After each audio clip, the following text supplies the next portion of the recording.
कृष्णं वन्दे जगद्गुरुम्। I pray to the Guru of the Universe।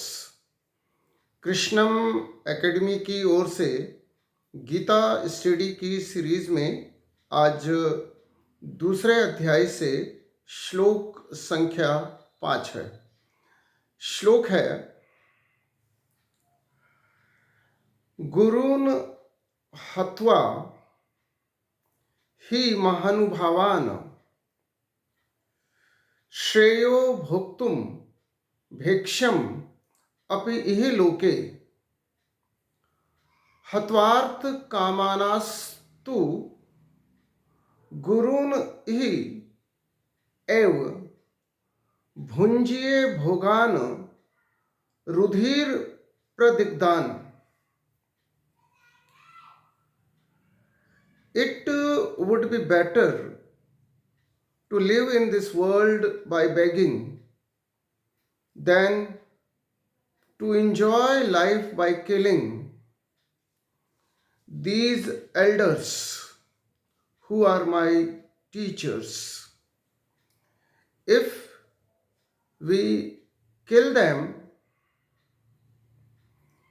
the wealth and pleasure we enjoy will be tainted by blood.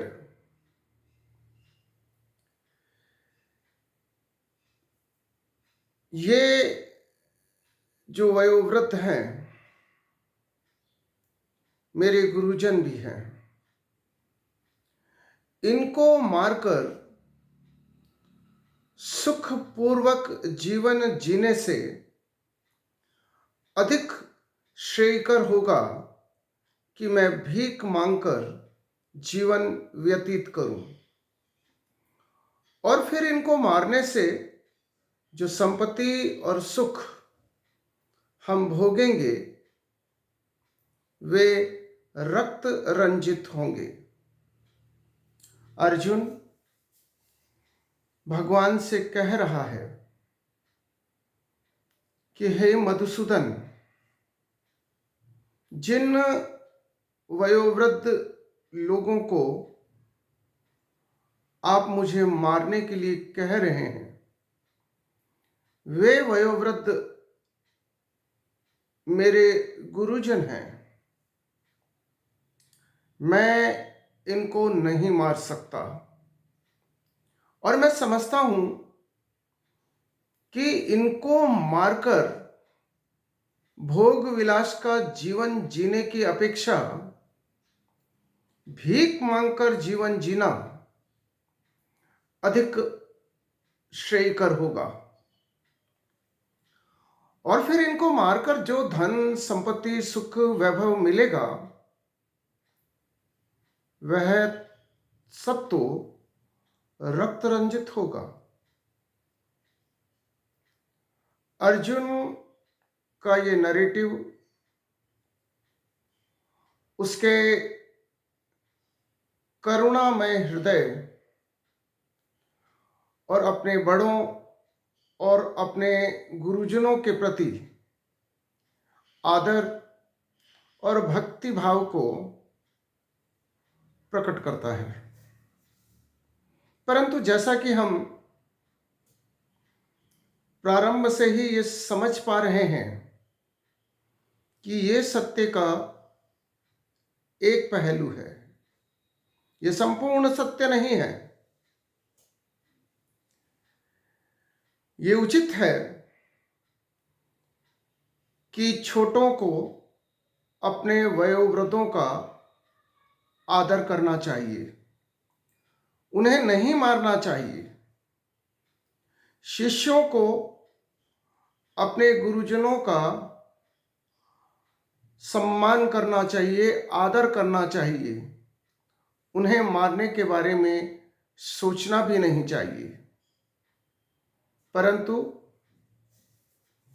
यहाँ स्थिति अलग है, और यहाँ पर सत्य का दूसरा पहलू ये है कि ये वयोवृद्ध लोग, ये गुरुजन किम कर्तव्य विमूढ़ता के कारण अपने कर्तव्य का निर्वहन भली भांति नहीं कर पाए और इनकी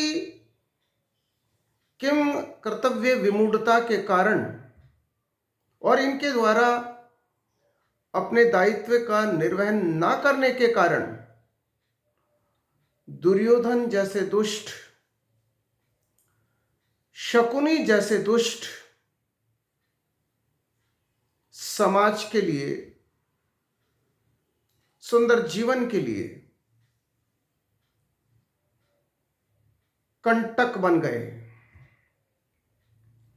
और दुर्योधन जैसे, दुशासन जैसे, शकुनी जैसे दुष्टों ने समाज में महिलाओं, निर्बल, दुर्बल, वंचित जनों के लिए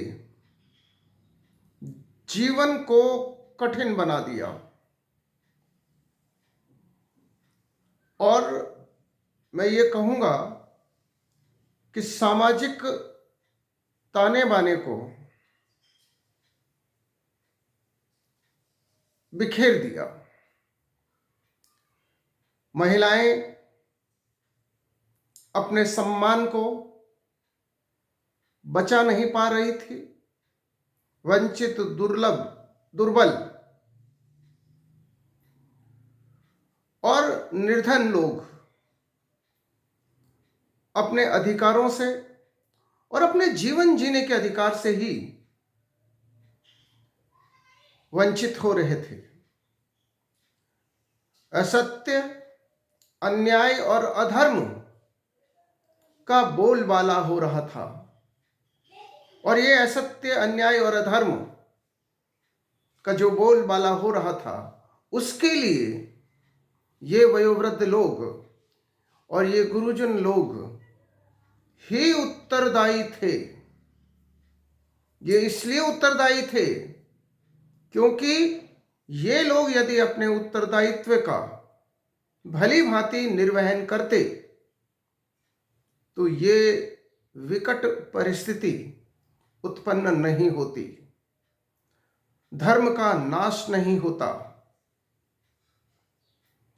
असत्य और अन्याय का बोलबाला नहीं होता और उसके बाद भी ये वयोवृद्ध और ये गुरुजन बजाय सत्य, न्याय और धर्म के पक्ष में आने की अपेक्षा अधर्म के साथ खड़े थे, अन्याय के साथ खड़े थे, असत्य के साथ खड़े थे और असत्य, अन्याय और अधर्म के साथ खड़ा हुआ व्यक्ति दंड का अधिकारी होता है। इसलिए ये कह देना कि ये वयोवृद्ध लोग, ये गुरुजन लोग मेरे आदरणीय हैं और मैं इनको नहीं मारना चाहता और इनको मारकर मैं संपत्ति और सुखों का भोग नहीं करना चाहता। यहाँ संपत्ति और सुखों के भोग करने की बात ही नहीं है, यहाँ बात है धर्म की रक्षा की, यहाँ बात है सत्य की रक्षा की, यहाँ बात है न्याय की स्थापना की। और इसलिए सत्य, धर्म और न्याय के लिए वयोवृद्ध ही क्यों ना हो, गुरुजन ही क्यों ना हो, उन्हें दंडित करना या उन्हें मारना आवश्यक हो जाता है। जय श्री कृष्ण।